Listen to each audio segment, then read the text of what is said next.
Hey guys, welcome back to Talk Story, the podcast where we do a lot of different things on this show, actually. But we're doing something different today. We're here at my house, and we created this whole set just for I love it. my special guest today, Anela Apple. Hi. Thank you, Miss Windward Hawaii USA. Yep.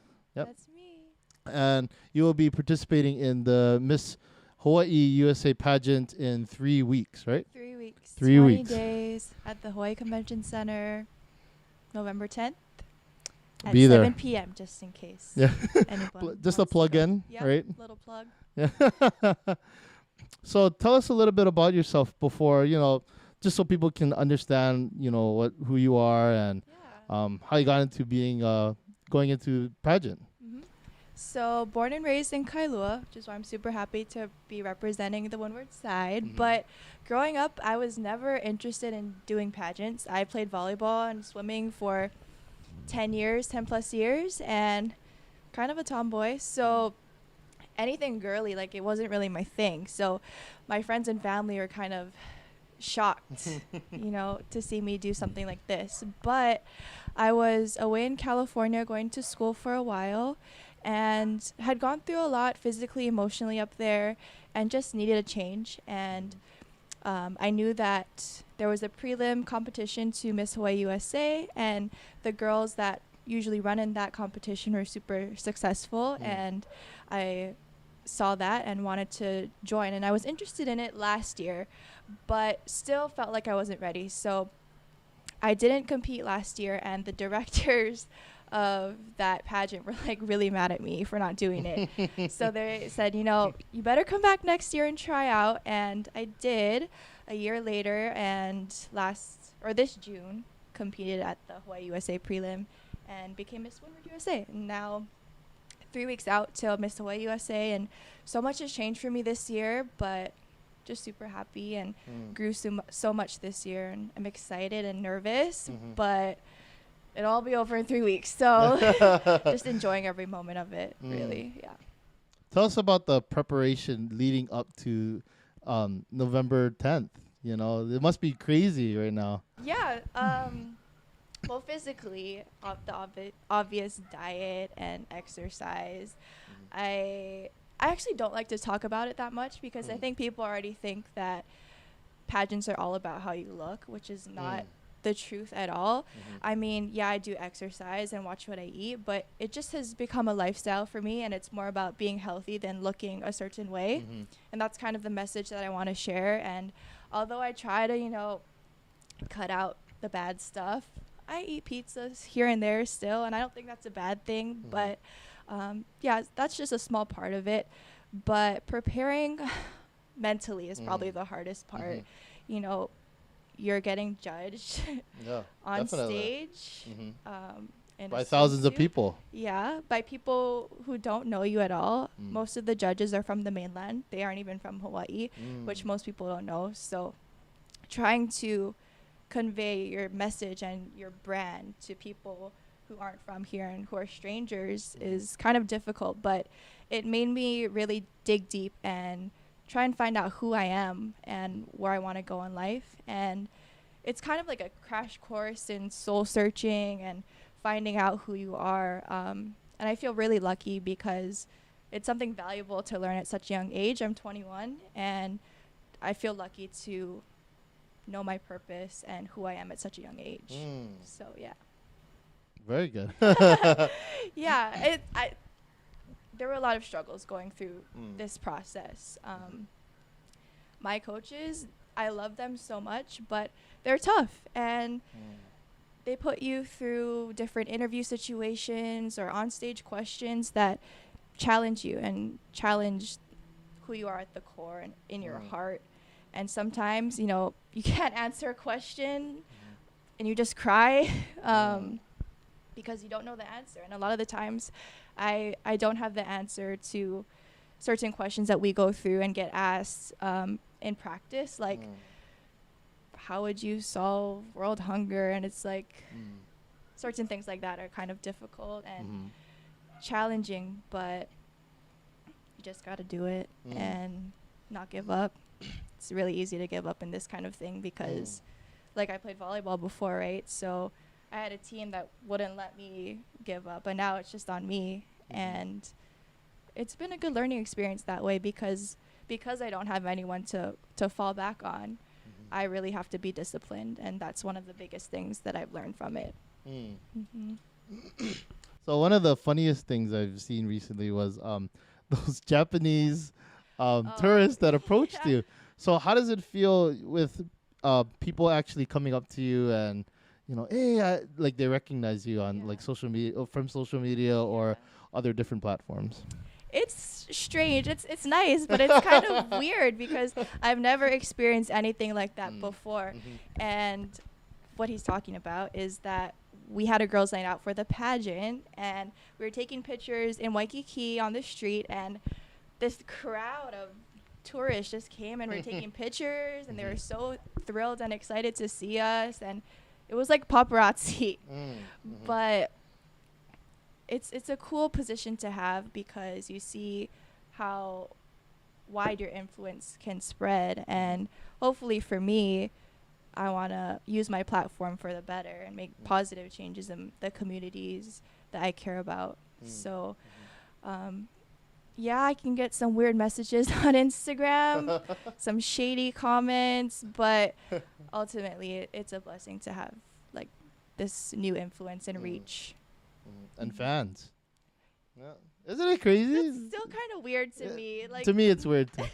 For me, you must have a lot. It's, you know, honestly, I'm sorry for all those people that are following me, but like, for me, and it's gonna sound strange, but I don't really connect with anybody that's following me unless I actually meet them. So when people actually come up to me and they go like, "Hey, I listen to your podcast," or like I've watched one of your Instagram videos, then I'm actually like, oh, okay, cool. Like, then I can connect with them. But then if it's like just online, then I'm like, there's no emotion for me. It's just like, oh, okay, hi, like, thank you for commenting, or you know, totally. thank you for liking. But once I meet them, then I'm like, then I'm invested, right? And it's and you know, I don't know how I'll feel with people like coming up and surrounding me, or like having this huge crowd of people, huge crowd of Japanese tourists. that part is, it takes some getting used to. And it's kind of like sometimes people just sneak up on you and want to take a picture, and it's like you kind of want to start charging for it, but you know, it's harmless. $10. No. But going back to your point about connecting with people like on social media versus in person, like interesting side fact is that I lose followers when I post a regular post on Instagram, but gain followers through stories. I think that goes back to your point because it's more personal, like the videos, and people want to see what you're doing behind the scenes, and that's what they're interested in. And most of the times, like posts for me right now are to share more information about my sponsors, or post for the pageant, and it's a little less personal. So stories is an effective way to spread your platform, and I don't know, something I've learned throughout the last year. I know. You know, it's funny. I've actually found like some people that have been like creeping on my stories. Oh yeah. Like Maoli, I'm gonna shout you out there because music. Because he checks out my stories all the time. That guy. Yeah. And then there's but they don't follow me. No, I'm just joking. It's all good. But then there's like other people, and I'm like, oh, who are these other people? And some of them are like these fitness people, and I'm like, I don't do anything that's fitness. Yeah, you never know who's watching. Yeah, it's interesting. Yeah, that's the interesting part. Like, I feel like when you have this kind of position, you know this too, like, it's kind of strange. You kind of always have to be on your best behavior. Definitely. And for me, because the pageant is also for me about being a role model. Like, I'm really passionate about being a positive influence for the next generation, and because of that, like, I just feel like I have to be on my best behavior at all times. And it's been hard to relax, honestly, a little bit, but I try to schedule time to have fun. As weird as that sounds, it's something that I have to do or else I won't do it. And I think that's important to just have balance. So, Right. yeah. And that's something I emphasize too, especially talking with one of my friends, about having that balance between work and having even just a couple hours to yourself. I mean, you can have it with friends, but then there's a difference with spending time with friends and spending time by yourself as well. Right, right. And just kind of unwinding, you Yeah. know. And life can be so crazy that there's just so many things that can go on, and especially now. I mean, like for like my podcast, there's like that, and there's school, and then there's other things like HSMAI. There's also accounting club. There's also national. Oh man, I'm gonna get this wrong. Leadership of Success. Man, I think I butchered their thing, but that's okay. Yeah. They know. Who, I realize that when you're an entrepreneur trying to start something for yourself, it's so easy to get caught up in working all the time. Like, it's much easier to disconnect when you have a normal 9 to 5, or when you're done with your shift, you're done. Yep. But when you're trying to create something for yourself, it never stops. So that's why it's even more important for people like us to schedule in that time. Yeah. And I realize that if I don't, like, I'll go crazy. I'll just snap, one day. I'm already tired, hungry. But yeah, you do it quite a bit. I mean, you already have the pageant right now, but you also have school. Like, there's a lot of midterms, at least right now. How do you like find balance with that? There's just so much going on. The balance is kind of limited right now. School maybe taking a back seat to the pageant because it's so close. I try to study when I can. Like, I just came back from New York on Friday and just reading my textbook on the plane. Didn't watch any movies. Little sacrifices like that, because I just know it's something I have to get done. School is important to me, but the pageant is number one right now. So yeah, we'll see. Wish me luck. My midterm is on Tuesday. 8 chapters of accounting. Oh, you'll be fine. Well, I say that because I'm an accounting major. You were his assistant. You were my teacher's assistant. I'm That's pretty true. sure, right? Yeah, I was his assistant for for like 4 years. I might need a tutor. His class is not that bad. Okay, hopefully. We'll see how Tuesday goes. Yeah. That's weird too, because so I'm taking classes at Windward Community College right now, and so I'm technically a student at UC Berkeley, but I wrote a letter to ask for the semester off to train for the pageant at home. And they gave me a whole year off, so technically I won't be going back till fall 2020. But they did say that they want me to, stay engaged in the classroom, and so they allowed me to take classes at Windward Community College, which has been awesome. And it's weird, though, being Miss Windward USA and going to Windward Community College. Like, every day when I drive up and see Windward, I'm like, whoa, this is weird. Like, I represent like the people that go to this school and live here. It's just so crazy. And a lot of the girls have titles from, say, like one town or one city, but for me it's like from North Shore to Waimanalo, and I feel like that's a big responsibility. That's huge. There's a lot going on in the Windward community right now. So yeah, but it's cool. I've been able to engage with a lot of different organizations and just individuals within the Windward side, and it's been super cool to get to know different people and people that I live with, my neighbors. And you see every day. Yeah. Right. And just having that connection and getting to know people on a different level, like, it's really cool. I went into this with the intention, like, knowing that, changing the world doesn't start with, grand gestures, but little things that we can do every day to make a difference. And once I got the title, I didn't realize how big of an impact I could have. And I just walked in the Aloha Week parade, and wearing my crown and sash is cool and all, but seeing the little kids, like, on the side of the street, just so happy to see someone that represents them. And having a role model. It's just the coolest thing ever, and that's my favorite part about this all. Yeah. So shifting gears a little bit, let's talk about volleyball. Okay. And you actually started at 6 years old, Yep. right? So So 5. Yeah. oh, 5. Yeah. So tell us like how much of an impact it's had on your life because you've done it for such a long time. Volleyball was my everything for a really long time. The reason why I started was because my parents wanted to enroll me in like the community league, and it was past the deadline. So my dad had to coach the team in order to get me in. And that was, from that moment on, the rest was history. My dad was my coach for probably like 10 years. And it was hard a lot of the times being the coach's kid. You know, you probably take the most criticism, not only at practice, but at home too.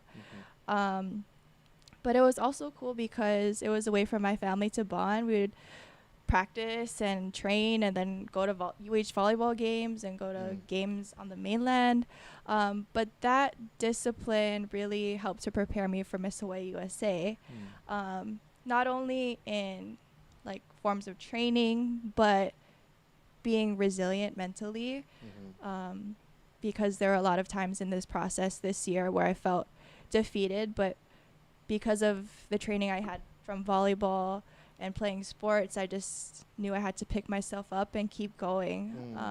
So volleyball has taught me a lot in that sense, and also gave me some of my best friends and coolest experiences. So yeah, I owe a lot to volleyball, even though I didn't like playing it at times. And also like the goal since middle school was to always play in college. But my junior year, I hurt my back and found out I had scoliosis. And from then on, like I had to shift gears and realize that that wasn't the plan for me. And now doing the pageant is kind of like understanding and realizing, whoa, like that didn't happen for a reason. Like me not playing in college, there was something behind that. And to allow me to be here and finally realizing all of that has been a really interesting but fulfilling time and feeling for me. Yeah. And that's crazy too because as a pageant person, Yeah, pageant person, pageant girl, it's okay. Yeah, pageant girl. You have to have good posture, and scoliosis is like okay, yeah, is interesting because for those who don't know, scoliosis is it kind of distorts your spine. Yeah, it's like the shape of an S. Yeah. Yeah.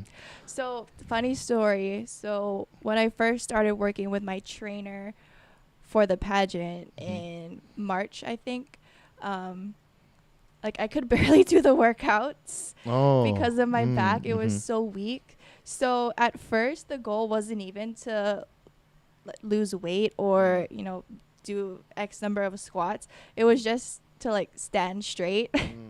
And I think it worked.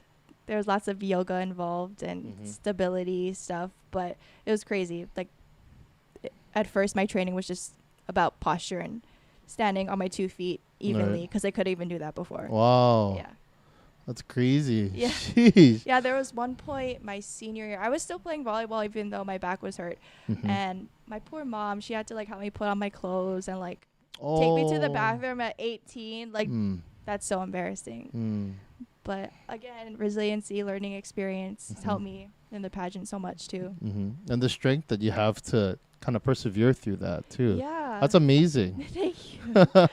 I'm glad it, like the back stuff is pretty much over with though. There was a lot of struggle and pain involved in that. But yep, made it here.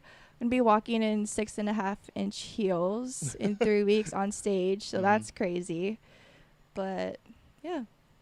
And the one thing about the pageant I was just thinking about is some anxiety. I mean, even if you, like having them ask the questions and you might even know them, like even the anxiety to answer those questions you already know about, that must be a lot of pressure as well.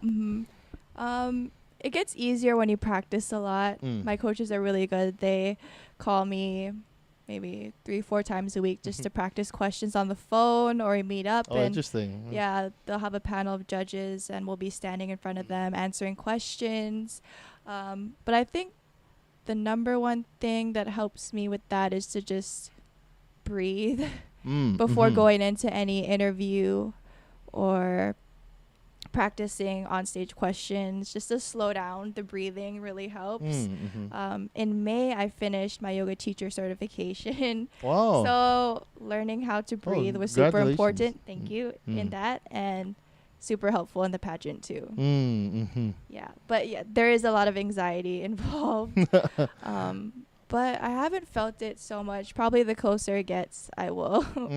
But I think I've prepared, so it's not too bad. Yeah, definitely.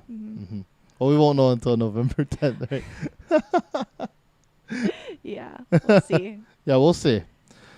So, one more thing.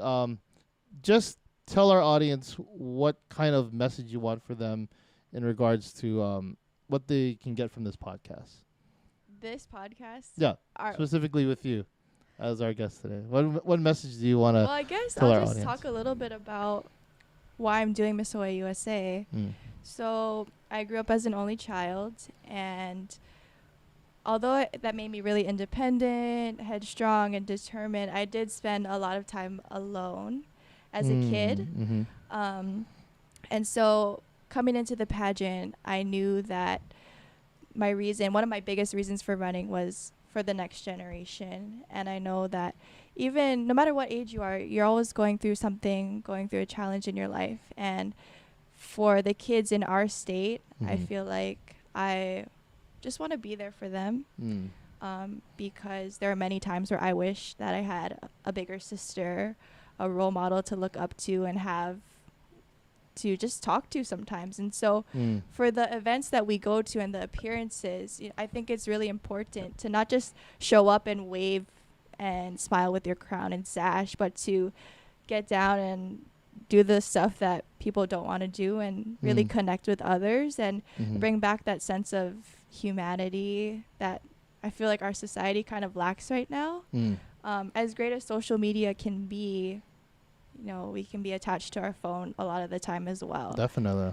So going into this, that's the message that I wanted to spread, was just connection and being there for one another through the good times and the bad. I think that's what we really need to bring back. And any hard question that I get asked, political question, whatever, that's what I bring it back to. And that's my little trick to answering those questions. That's good. So yeah, that's a little tip too. But really just connecting with people and building relationships. I think that's where it starts for everything and anything. I think Hawaii is a perfect place for that kind of community to bring.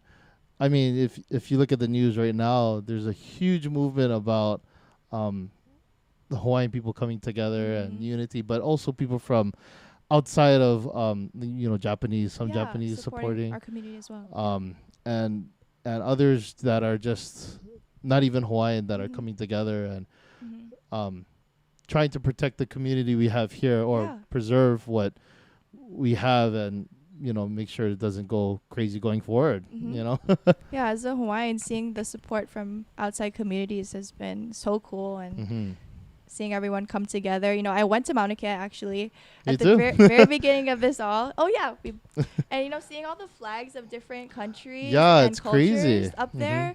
It's just like, wow, we really do have a lot of support, and I think the Hawaiian community does the same for other cultures as well. So bringing that back together, it's just been super cool to see on different levels, as big as Mauna Kea, and that whole movement has become like, it's just really cool. We're actually going to play a game. This is a new segment for my podcast. So this is something new for me, as in these questions were new for you. So, but I thought we'd have this cool little game I call The Storyteller. Yep. Because there's a lot of storytellers there on this island. So right now... I'm nervous, okay. I have 2 notes. You actually have 2 notes as well. And one has a truth and the other one has a lie. We're each going to pick between 1 and 2 because they're numbered, Okay. and you're gonna have to, or whoever's going first. So if I read mine, you're gonna have to. You have a minute to ask me a bunch of questions, and then after the minute is done, you have to say if it's the truth or it's the lie. Oh. Okay, so I'm not the best interviewer. Okay. I can start with yours first Okay. then. Okay. Go The- ahead. Just so you know. So I'll choose I'm kind of nervous. So I'll choose number 2. Choose number 2. So I read it. You read it. Yep. I almost got kidnapped in New York. So did they put you in a cab? Almost. Why were they kidnapping you? I don't know. Is it because you were wearing your crown and they thought you were some kind of fancy person or something? No. Do you know why they kidnapped you? No. Almost. Almost got kidnapped. Okay. Were you with someone when you're about to get kidnapped? Yes. How many people were there? 2. So What how did you you? escape? Dang. My dad came to the rescue. Okay. Mm-hmm. And how did he carry you out, or what did you do? Did you pull your hand? I made it hard for you. Oh, this is hard. but I'll explain after. I think it's the truth. Dang, yes it is. Okay, yo. So wait, what? You almost got kidnapped in New. This was Yeah. just like the past week, then. No, okay. So this is a different time in New York. Oh, When okay. I went with my Interesting. family, Mm. like 4 years ago. I was still in high school. Mm. And we were walking down Canal Street in Chinatown. And my parents were behind me. I was walking in front of them. And I kind of see this guy. He was like 6'8". Oh, huge. sheesh.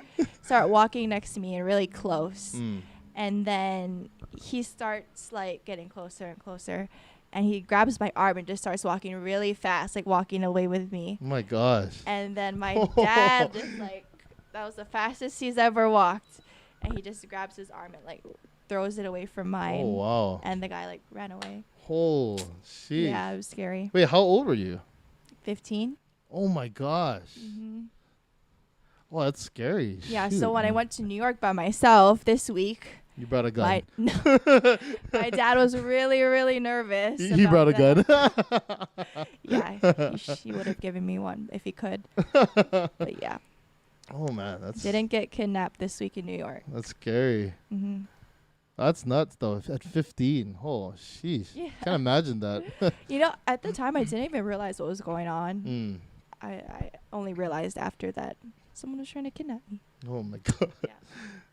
Anyways, should I pick one of Sure. yours? Yes. 1 or 2? One. 1. Always got to be number 1. You know, you know, it's funny. I don't even know which one Oh. these are. So we'll see. Oh my god. Okay. So I once almost died at California Adventure Park because my seatbelt wasn't latched in. What? What ride was this? Oh wait, is the minute going? Oh, Okay. What ride? The Calaboomer. How old are you? I don't remember. I think 11? Were you sitting with a friend or a family member? I was by myself. You're by yourself. When did you realize that you weren't buckled in? When the ride started. And what is it, like a roller coaster or what is it? Like, do you go upside down? Like, could you have fallen out? It's one of those that shoots up in the air and then you At least go back. gravity would bring you back down. Well, this one started going up. Okay. Yeah. Okay. Do you I don't know if the ride still exists though. Over Oh, there. probably because people weren't getting buckled in. I'm just We'll kidding. see, yeah. Ooh, I think I know already. Did You anything? sure? You sure? Did the worker like? Oh, I figure, don't. did you tell the worker? Did they? Yeah, I did, but I don't think Did they. you get in trouble? I don't think they listened. Oh. Okay, I think this actually happened to you. It did. Yeah. Actually, I think it's called the Maliboomer. Actually, The Mal. Oh, that's a good name. yeah. I always call it the Caliboomer, but I think it's actually called the Maliboomer. And I think I was 11. I don't remember too much, but I remember maybe I was 13 actually. Whoa, Yeah. that's scary. Yeah, it was scary because I was the only one that went on the ride because I do a lot of crazy stuff. So I That's another podcast. So yeah, that's another podcast of me doing crazy things. Yeah. But my family didn't want to go on it. They're afraid of heights. I don't care. But my seat, so it has like a seatbelt like shield, and then I put it on, and it didn't latch in. Like it kept coming off, Oh, no. but it was like coming off like halfway. So when it shot me up, I had to hold it down. Oh my god. And it was scary because I was floating for a little bit. Oh my gosh, that's scary. And I was like, I freaked out after. I was like, I'm not going on this ride again. We need to sue Disney. Yeah, I wouldn't either. But it was crazy because I was floating and I was like, oh my gosh, oh shoot. And yeah, the worker, I told him, I was like, hey, my stuff's not latched in. Yeah. They're like, oh, It's fine. yeah, you're good. You're gonna survive. I want to know what your other. Oh, my other one was. Yeah. Oh yeah, Curious. show me your other one Okay. too. Mine was I once snorted baby powder so that I looked like a drug addict. Oh my. Wow. And that's a half truth because I Okay. but I can tell you that one after. I tried to make mine kind of similar so I could trick you. So the other one was I broke my leg in Japan. That actually sounds believable. Right? Yeah. That's why I wrote it. But yeah, I never broke a body part before. Well, I did snort. I snorted wasabi. But I did snort pixie On stick accident? too. Oh, the wasabi was a bet. Oh. The pixie stick was I was trying to look like a drug addict. Oh my And my eyes were bloodshot red and stuff like that too. Yeah, after. God. Wow. So if you wanna know a Story trick, time. yeah, if you wanna know a trick for going into movies and you wanna look like a drug addict, start pixie stick or something. Your wife is like, Nah, she'll take it. Anyway, thank you for joining me on my podcast, Thank Anela. you. This was very fun, and I really appreciate it. Thank you so much. I'm so excited to see it Mhm. and excited for you. Oh, thank you, and I'm excited for you. You're gonna be going to the competition on November 10th. Mhm. So, are there tickets still available, or Yeah. did it just close out? Yep. It's all online. They're trying to go paperless. So it's on the link in my Instagram bio if you want to purchase tickets. November 10th, 7 p.m. at the Hawaii Convention Center. Yeah. And check out her Instagram. It's Anela_Oppo. Yep. Right. Mhm. And yeah, and check out my Instagram page. Talk Story Podcast. All one word, all lowercase. He's you're going back to what's it called? Your food posts, right? Oh, that's true. Yeah, I'm actually thinking about going back to my food posts and. That'll be perfect timing because I'll be able to eat like a normal person again. And Oh, then I could share with recipes. recipes. I could just show. I'm trying to go see if I can do some more vegetarian dishes too. Ooh, So I'm we'll interested. see. I can, but it's a little hard. My wife doesn't like mushrooms or avocado, Oh. so I like mushrooms. so I that limits me on some items, especially if I do an Italian dish. I gotta stick with just zucchini and tomatoes. Hey, that's healthy. Yeah, very true. Yeah, I'm excited to see the post. Oh, thank you. Yep. All right, guys. Thanks again for joining us. Thank you. Have a great day. Shoots. Bye.